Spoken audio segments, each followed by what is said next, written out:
为台湾行透透，高雄市市政府新闻局办一个光影高雄摄影比赛，为4月起开放大家报名，请一寡爱摄影的人来参加。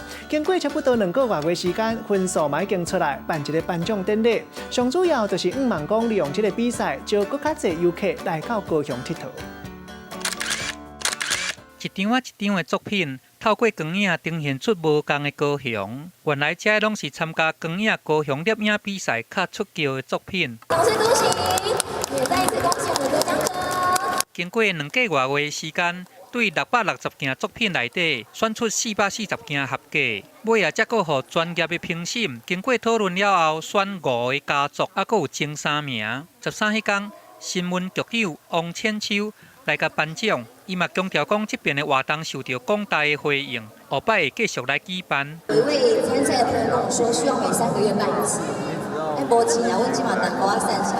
我们每年办一次，好不好？我们希望大家帮我们宣传，我们每年都办一次摄影比赛，让所有的专业的摄影家呢，在高雄都能够得到很好的舞台跟表现。这的每一张作品拢代表无同高雄的水。新闻局希望讲，通透过无同的摄影师因的视角，通来吸引更较侪的民众亲身来到高雄观光，来创造一个属于家己高雄的回忆。记者综合报道。